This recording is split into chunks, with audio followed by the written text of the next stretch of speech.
the results started coming in and they started celebrating like crazy. Her husband Bill was there as well. He was wiping a tear from his eye, overcome by the emotion, and they were chanting out the comeback kid of Hillary. A reference obviously to her husband Bill. Back in 1992, he earned himself the nickname then when he lost Iowa, but then got his campaign back on track after New Hampshire. They were calling her the comeback kid, but also John McCain. He's the comeback kid here as well tonight in New Hampshire. He won the Republican nomination, and he said it may have had something to do with the fact that he was staying in the same hotel as he did 8 years ago, the same hotel room as he did when he first ran for the White House back in 2000. All eyes now will go on other states. The candidates will go out to some larger states, but at the moment the contest is very much an open play. Certainly is. Sarah, thanks very much indeed. Let's get the rest of the news you're waking up to now. Here's Marcella. Thanks, Kate. Good morning. It's been reported this morning that Jeff Stewart, the long-serving actor who plays PC Reg Hollis in The Bill, harmed himself on the set of the programme last night. The incident apparently happened moments after he was told his contract on the ITV1 show would not be renewed, despite being the only original cast member left.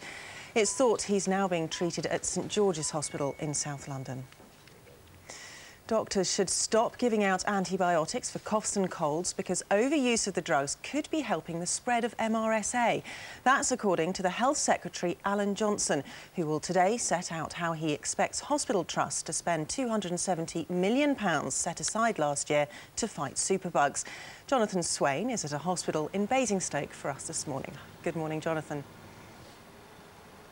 Morning, Marcella. Well, yet another government announcement regarding MRSA. We've had a lot of them over the last few years, but yet there's still around 100 or so thousand patients infected with the superbug every year. Well, hospital cleanliness, of course, is crucial to tackling these superbugs. And this hospital in Basingstoke, like many around the country, there's a big sign here as visitors enter the hospital, warning visitors that they have to wash their hands in the gel to try and kill any infection. Now, part of this announcement today is basically the Health Secretary, Alan Johnson, telling hospitals around the country how they should spend this money that was announced last year.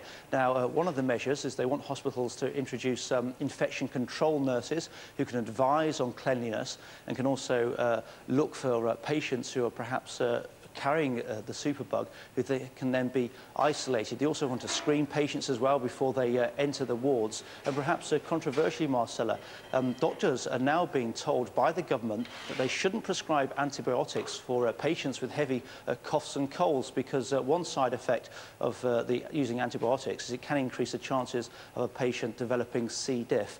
Well, lots of hospitals and around the country, including doctors and nurses, have dismissed all of this as just yet another political gimmick. Thanks, Jonathan. Canoeist John Darwin and his wife Anne will appear in court in Hartlepool today to face deception charges related to Mr Darwin's disappearance. The couple have already been charged with dishonestly obtaining life insurance payments. Mr Darwin walked into a police station a month ago after being presumed dead since 2002. Kate and Jerry McCann have denied reports that they're considering a movie about the disappearance of their daughter. They have said that initial talks about a documentary following the search for Madeleine have taken place. Reports today also suggest that Portuguese prosecutors want British police to re-interview 7 friends of the McCanns who dined with them on the night Madeleine was last seen. George Bush is due to arrive in Israel in the next few hours on the first day of his tour of the region. A massive security operation is being put in place and protests are expected ahead of his first visit to Israel and the West Bank as president. He will meet Israeli leaders today and Palestinian leaders tomorrow. Christmas is never cheap and it may have left millions of us strapped for cash this month, according to a new survey.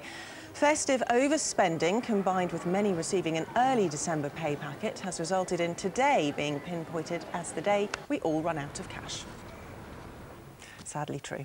On our website this morning, find out why some home buyers would pay more to live in an area with good NHS access. We reveal the secret to living a longer life.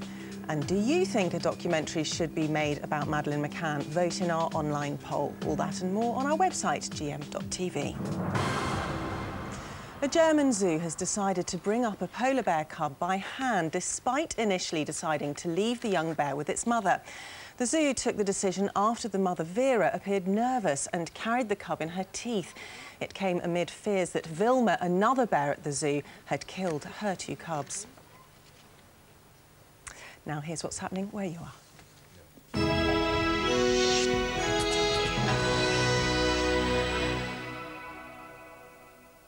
Thanks, Marcella. Good morning. The main story is here in the northwest. The friends of a Warrington teenager whose body was found in a river 4 years ago are expected to speak at her inquest later today. Shafilia Ahmed was found in the River Kent in the Lake District 6 months after she disappeared in September 2003. The inquest has already heard the 17-year-old was afraid she'd be forced into an arranged marriage.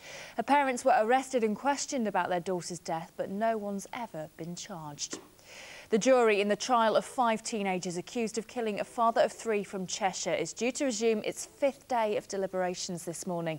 The 5 are charged with the murders of 47-year-old Gary Newlove outside his home in Warrington in August. The judge at Chester Crown Courts now told the jury he's willing to accept a majority verdict. An exhibition about the life of Holocaust victim Anne Frank is opening in Liverpool today. The schoolgirl's life story is being used to explain the horrors of the Nazi concentration camps in the Second World War. The exhibition also explores issues such as racism today and bullying. Liverpool's capital of culture celebrations have moved into the community by inviting people to sit on a sofa in the suburbs. Creative director and Brookside founder Phil Redmond was one of the 208 people to share stories and memories about their own lives. The tales will eventually be turned into a play, which will then go on tour around Liverpool community centres in April. This kind of thing, which is kind of getting out into the communities and meeting people and just getting people to sort of look at it and think, oh, what's that? Get them thinking, you know. In fact, our business is built on people telling each other stories, isn't it? You know, so I think that's it's at the heart and the root of the culture. And when people say that we're not getting out and reaching into the community, this is it. We're doing it.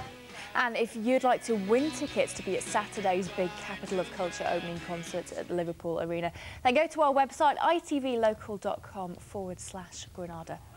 Well, on to football now, and Everton lost the first leg of their Carling Cup semi-final against Chelsea last night. Everton equalised through a brilliant strike by Yakubu deeper into the second half, but then Jolyon Lescott scored an own goal in the 90th minute of the game for Everton to lose 2-1. Well, that's it for now. I'm back at 7:05. In a moment, we'll return to Kate and John, but first a look at the region's weather. Pantene Pro-V Winter Rescue, forecasting a great hair day, whatever the weather. Sponsors of Gmtv Weather. All parts will have a blustery morning with occasional showers. The rain will be wintry at times over the hills. Becoming brighter this afternoon, though, with more sunshine, fewer showers, highs of 6 degrees Celsius.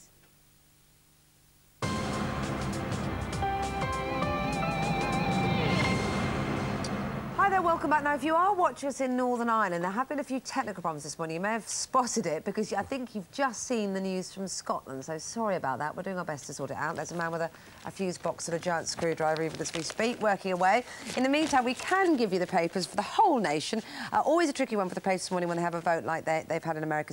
They have to go to bed and go to the printers early. Guardian doesn't do too badly. They sort of at least put Hillary as their focus and say it's going to be a tight race. Of course, we now know she won it.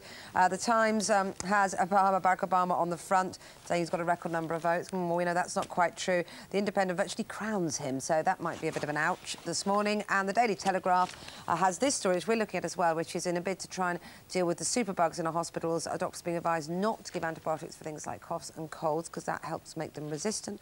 And David Beckham goes to number 10 to talk about the World Cup bid for 2018.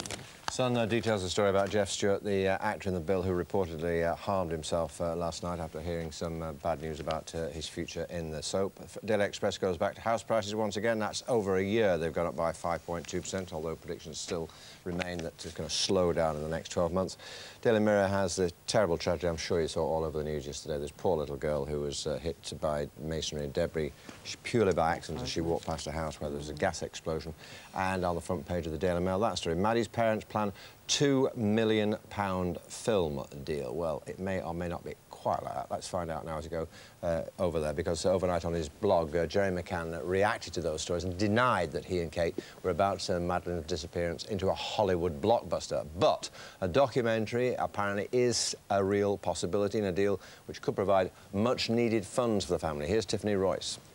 Within hours of 4-year-old Madeline disappearing, her face was on the front of every newspaper and television screen in Europe. But to keep it there would need funding that was quick to roll in. Days later, a £2.5 million reward for information had been put up by wealthy celebrities and a fighting fund set up, allowing members of the public to donate. And donate the great British public did, raising a massive £1.2 million. Kate and Jerry then began a tour of Europe, from meeting the Pope in Rome to Germany, Amsterdam, Morocco and even America. The McCanns wanted the world to know who their daughter was. She knows we love her, and I'm sure she knows we'll be doing everything we can to get her back. In the autumn, they hired a Spanish private detective agency, tying them into paying a £50,000 retainer for 6 months, sapping their funds, forcing them to use money from the appeal to pay their mortgage for 2 months. Madeline's now been missing for 251 days, and the £1.2 million fund is quickly running dry. A film wouldn't just replenish the coffers, it would also keep Madeline's face in the public eye for a long time to come. Tiffany Royce reporting there. So not a blockbuster, but a documentary. And Miranda Shunker is in Rothley for us this morning. Good morning to you, Miranda. What's Jerry McCann had to say overnight? Good morning, John. Well, you're clearly quick to counteract any possible backlash. Jerry McCann has said that he and Kate are not considering in any way a movie in a Hollywood sense. But what he did say on his blog, that they get regularly media offers about different proposals about what treatments could be given to this story. And he said every single one of them is considered about their potential positive effect on the search for Madeline. But what he did confirm was that a meeting has taken place between representatives of him and Kate and a production company about a possible serious documentary. But he said that would purely focus on the issues that they have faced since Madeline was abducted back in May. OK, Miranda. And meanwhile, I mean, there are reports every day about Madeleine McCann. It's very difficult to know which of them are credible and which of them are just rubbish. But the latest, actually, indicates that the Portuguese police want to re-interview the so-called Tapas 7. That's the McCann's friends who are on holiday with them. What can you tell us about that? Well, that's right. Despite all this speculation, the police investigation is continuing. And what we understand now is that the Portuguese authorities are making formal moves to come to Britain to oversee some interviews with the 7 friends of Kate and Jerry. It will be overseen by the British police. And it's something that the couple do welcome. They say that they want to clear their name as soon as possible so that they can get back to concentrating on the search for their missing 4-year-old. Miranda, for the time being, thanks very much indeed. Now you're watching the News Hour on Gmtv. This morning's headlines you're waking up to. Well, Hillary Clinton is one step closer to becoming the Democrats' presidential candidate after winning the New Hampshire primary. It's been reported that Jeff Stewart, the actor who plays PC Reg Hollis in The Bill, is in hospital after harming himself on the set of the programme last night. And canoeist John Darwin and his wife Anne will appear in court in Hartlepool today to face more fraud charges related to Mr Darwin's disappearance.